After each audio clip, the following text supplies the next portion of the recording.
Permitam-me, em primeiro lugar, que comece por saudar de forma particular o Sr. Presidente, Dr. Manuel Fernando Alves, não apenas por me receber aqui pela segunda vez em menos de um ano e me receber sempre de uma forma muito acolhedora, mas também pelas palavras muito generosas e extremamente simpáticas que me dirigiam. Por uns momentos eu quase que me esqueci que estava no Governo.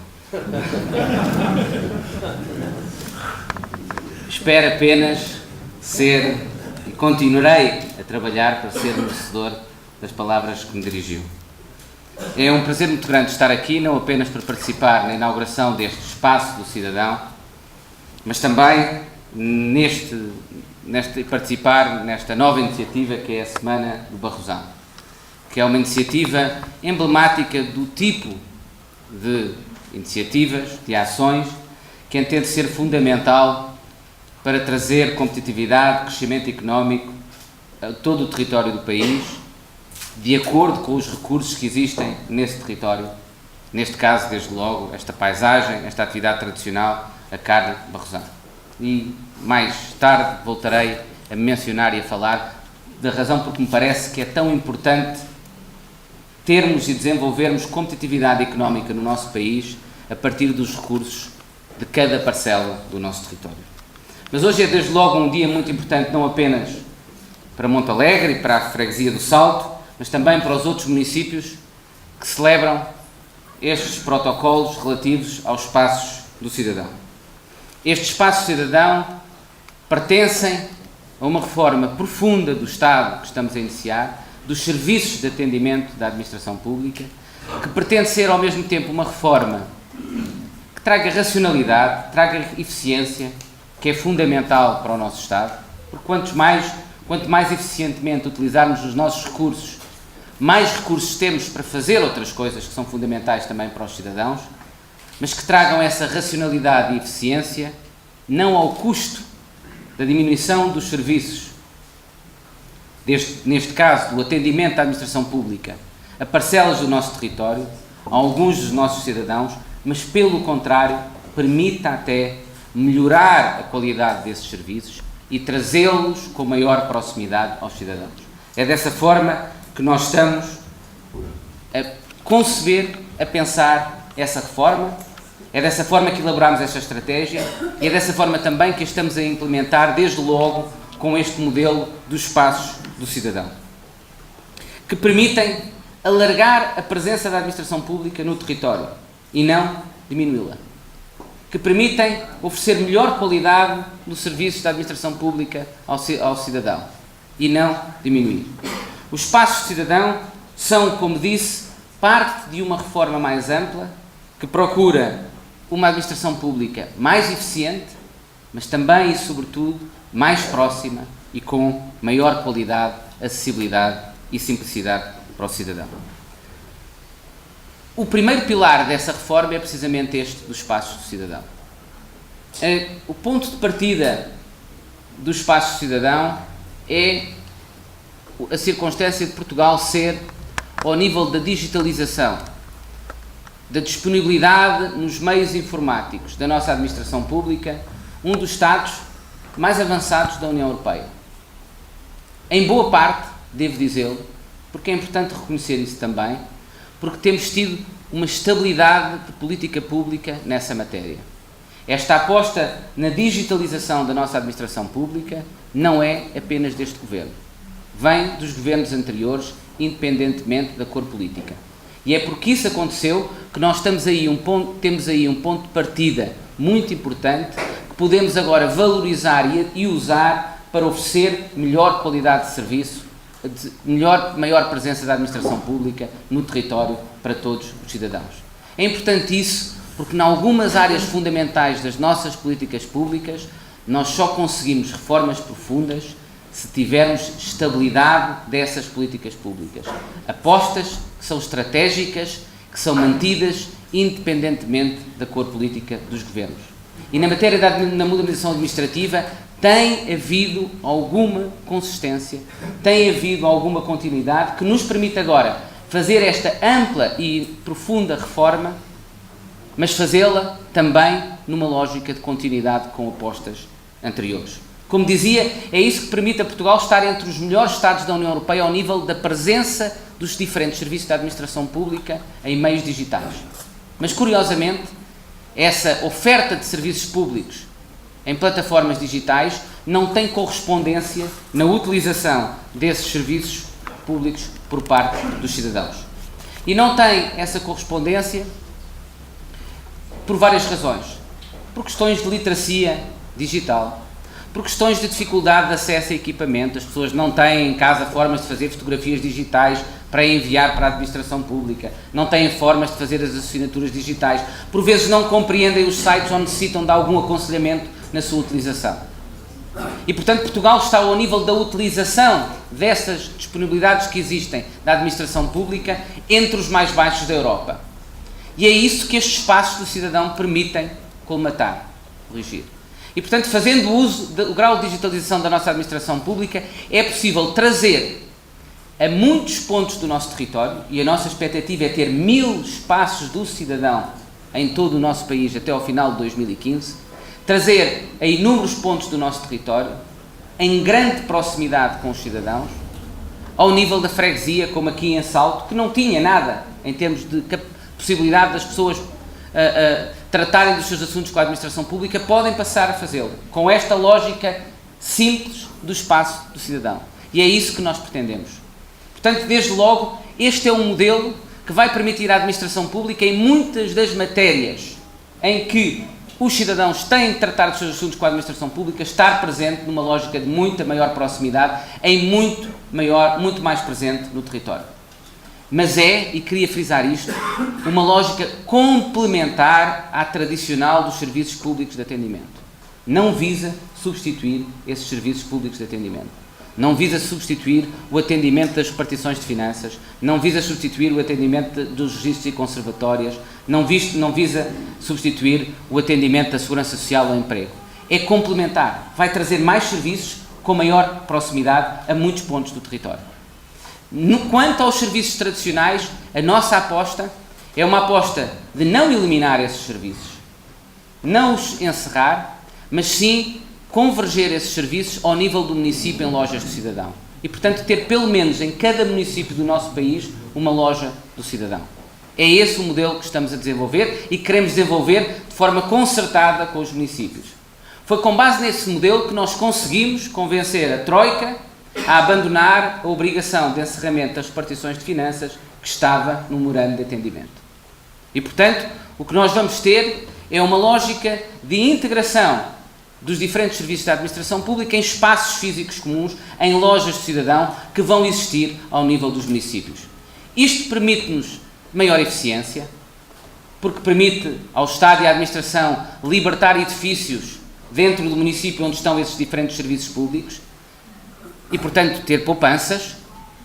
Também partilhar recursos próprios, serviços comuns a essas diferentes áreas da administração pública que passam a pertencer a essa loja do cidadão, mas permite isso mantendo a presença no município de todos esses serviços e oferecendo ainda com maior qualidade, porque há um ponto único de contacto para o cidadão, que é a loja do cidadão, que nós sabemos é um modelo que os portugueses gostam e que nós, no fundo, estamos a generalizar. E queremos e vamos fazer isso em concertação, em cooperação com os municípios. Até porque em muitas destas matérias há muito a ganhar com essa articulação e cooperação com os municípios. Podemos juntar nessas lojas os diferentes serviços da administração pública, mas também os serviços dos municípios. Podemos potenciar a utilização de património que é do edifício, do município. E o Estado poupa recursos e o município valoriza esse território arrendando, por exemplo, aos serviços da administração pública. Portanto, é nessa lógica que nós queremos trabalhar. Porque entendemos que um dos problemas que o nosso país, por vezes, sofre é a circunstância de não sabermos cooperar. Sermos excessivamente fragmentados. Eu sou de uma região, desde logo a beira litoral, em que tradicionalmente é difícil as pessoas cooperarem. Nós temos resistência enquanto povo muitas vezes. E perdemos por isso. Às vezes também não sabemos concorrer, outras vezes não sabemos cooperar. E isso acontece também ao nível do Estado. Para nós termos um Estado que oferece melhores serviços aos cidadãos, que coloca os cidadãos no centro das políticas públicas. Nós temos de ter melhor articulação entre os diferentes níveis de governo do nosso Estado. Entre a administração central e os municípios, e as comunidades intermunicipais e as freguesias. Temos muito a ganhar se conseguirmos cooperar e articular melhor as intervenções no território destes diferentes níveis de governo. E nesta matéria da nova organização dos serviços de atendimento da administração pública, as finanças, a segurança social, o emprego, os registros notariados, os conservatórios, nessas áreas é fundamental e é parte fundamental da nossa estratégia essa aposta num modelo de cooperação, num modelo de articulação, desde logo com os municípios. Para além das lojas de cidadão ao nível municipal e dos espaços de cidadão ao nível do bairro ou da freguesia, nessa lógica complementar, esta reforma profunda que estamos a iniciar também tem um pilar importante de mobilidade. Vamos ter aquilo que chamamos de carrinhas do cidadão, porque ainda há pouco me falava que daqui a Montalegre são 40 km e que há uma freguesia que está a 60 e tal quilómetros, onde pode não ser possível instalar um espaço de cidadão, até pode vir a ser, mas pode não ser. E, portanto, ainda há pessoas, independentemente de termos lojas de cidadão nos municípios, de termos espaços de cidadão nas freguesias ou nas zonas mais urbanas nos bairros, ainda vai haver portugueses, sobretudo em zonas de muito baixa densidade, com dificuldade de mobilidade, que vão ter de tratar os seus assuntos com a administração pública. E aí, um dos modelos que nós temos previsto, e já temos um projeto piloto neste momento a funcionar, é o das carrinhas do cidadão. São carrinhas equipadas e com funcionários dos principais serviços da administração pública que vão onde estão os cidadãos. Os cidadãos que têm pouca mobilidade ou que estão em territórios de muita baixa densidade, muito isolados, aí, nesse caso, será a administração que irá ter com eles para poderem praticar os seus atos. Também iremos ter, por último, nessa estratégia, uma mobilidade diferente, que é o Portugal Porta a Porta, uma iniciativa do Ministério da Economia, mas que nós articulamos junto desta estratégia, que é o transporte a pedido. Em territórios de baixa densidade, em que não é possível ter carreiras regulares em certas partes desse território, ter um modelo de transporte que é o transporte a pedido, o transporte público a pedido por marcação telefónica das pessoas. E, portanto, é com essa aposta, nesses diferentes pilares, que nós pretendemos desenvolver esta estratégia. Em concertação, em cooperação com os municípios e, sobretudo, tendo por objetivo fundamental, como eu disse, e como pressuposto fundamental da ação política, que é comum e deve ser comum ao Governo Central, mas também aos municípios e à atuação de toda a administração pública, que é o cidadão que deve estar no centro das nossas preocupações e é o cidadão que deve estar no centro das nossas políticas.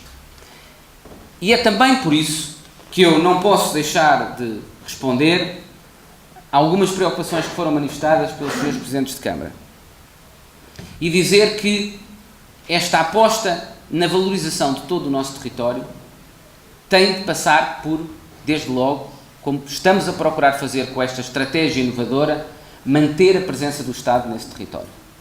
Desde logo nos serviços de atendimento. E o que esta estratégia que nós desenvolvemos acho que demonstra é que é possível mudar, fazer as coisas de forma diferente, compreender que o mundo de hoje não é o mundo anterior, que há formas de comunicação diferentes, que também exigem uma presença do Estado diferente do território, mas que essa presença diferente não é uma ausência do Estado. E isso é fundamental e é dessa forma que nós temos de pensar. E também de que a inversão deste problema que nós temos há décadas no nosso país, e que o Sr. Presidente muito bem mencionou, de crescente assimetria de desenvolvimento no território, de perda de competitividade em certas parcelas do nosso território, e em particular nos territórios de baixa densidade, nos territórios do interior. Que a inversão desse processo passa por vários passos muito importantes e políticas que temos de adotar. Passa, em primeiro lugar, por valorizar as competências e a ação política nestes territórios. E daí a aposta que nós queremos fazer em matéria de descentralização.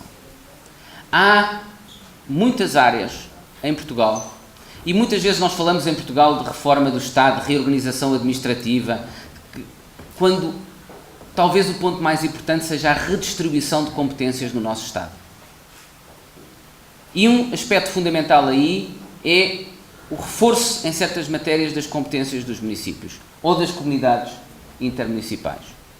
Há áreas em que temos muito a ganhar com uma descentralização de competências. E é isso que nós estamos a fazer na área da educação, reforçando e muito, com projetos pilotos que vamos iniciar já no próximo ano, as competências de alguns municípios. Os municípios vão participar nesses projetos pilotos em matéria de educação, indo bem mais longe do que o anterior processo de descentralização. Mas querendo fazer o mesmo na área da saúde, dos cuidados primários de saúde, por exemplo.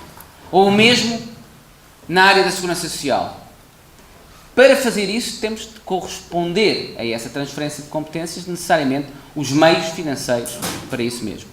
E é por isso que nesses projetos e nesses acordos que estamos a fazer com esses municípios, projetos pilotos, é muito claro o modelo financeiro e a garantia de que a monitorização, a avaliação da forma como essa descentralização ocorre e de que os municípios têm os meios financeiros suficientes é consensual, é credível e dá confiança quer aos municípios, quer à administração central nesse processo de transferência de competências. Porque essa descentralização, como eu dizia, é muito importante. Há áreas em que a proximidade traz muitas vantagens. Traz melhor e mais informação. Os presidentes de Câmara conhecem melhor a realidade do seu território. Muitas vezes, ao nível escolar, por exemplo, podem intervir mais facilmente, adequar o currículo das escolas, que é uma das coisas que estamos a planear, à realidade do seu território. Podem combater melhor o abandono escolar, porque esse abandono escolar não é apenas produto da escola, é produto também do ambiente social em que a escola se insere. E um Presidente de Câmara conhece muito melhor esse ambiente social. E o mesmo acontece noutras áreas como a segurança social ou a saúde. Portanto, a descentralização permite que haja melhor e mais informação nas decisões que são tomadas sobre esses temas. Permite também uma responsabilização mais imediata. Porque, e esse vai ser o problema para os senhores Presidentes de Câmara, se alguma coisa estiver a correr mal na escola, é mais difícil ir a 5 de outubro em Lisboa chatear o Ministro da Educação do que chatear o Presidente de Câmara. Mas isso também traz maior responsabilização e maior rapidez na resposta aos problemas dos cidadãos. E traz também outra coisa, que é uma maior adequação às especificidades do território e às diferentes preferências locais. Diferentes comunidades têm diferentes preferências à forma como a educação deve ser organizada ou como os cuidados de saúde devem ser prestados. E essa diversidade deve ser permitida, deve ser reconhecida.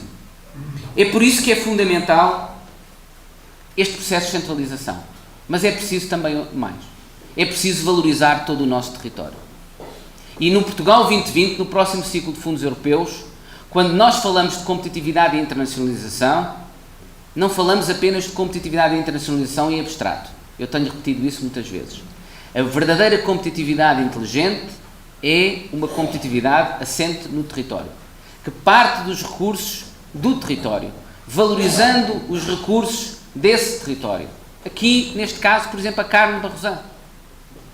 Valorizando ainda mais esta carne, associando a carne de Barrosão à gastronomia, ao turismo, valorizando-a em termos de comercialização e capacidade de venda. Como dizia muito bem o senhor Presidente da Câmara.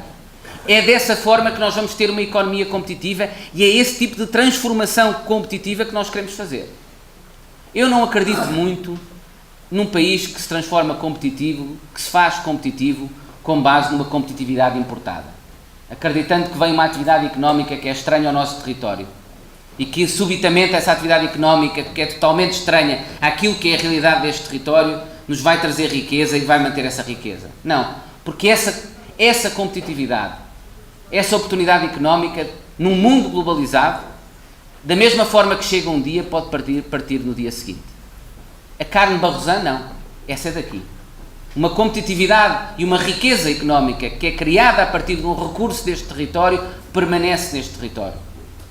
E esse é que é o paradoxo interessante. Num mundo crescentemente global, num mercado cada vez mais aberto e internacional, a competitividade resistente às pressões da deslocalização, a competitividade que nos diferencia e oferece valor nesse mundo internacional e nesse mercado internacional, é aquela que é assente nos produtos do nosso território, nos recursos do nosso território. E é essa que nós iremos apostar. apostando, apoiando projetos que inovem, que associem conhecimento ao território, mas a todas as parcelas do nosso território. E, nesse sentido, nós sabemos bem que estes territórios, em particular os territórios de baixa densidade, partem de uma posição competitiva difícil e que tem de ser compensada. Tem de ser compensada não apenas para promover a coesão territorial, a coesão social do nosso Estado, que é extremamente importante, mas tem de ser compensada para benefício de todo o nosso Estado. Porque é um erro para Portugal abdicar de certas parcelas do seu território e do potencial competitivo que aí se encontra. E é por isso que nós vamos favorecer os investimentos nas partes do território que estão menos desenvolvidas economicamente e, em particular, também nos territórios de baixa densidade. Em primeiro lugar, desde logo, porque 93% dos fundos vão para as regiões de convergência. Mas o Sr. Presidente da Comunidade Intermunicipal dizia muito bem, mesmo dentro das regiões de convergência, há assimetria. Essa assimetria tem de ser reconhecida. E é verdade. Nós vamos, por exemplo, em resposta a uma das preocupações que exprimiu, vamos abrir avisos e concursos diferentes consoante as tipologias dos municípios. Montalegre não pode estar a concorrer com o Porto para determinado tipo de projetos. Não tem a mesma massa crítica, não tem a mesma capacidade. E, portanto, pela primeira vez, vamos abrir concursos e avisos consoante as tipologias dos municípios.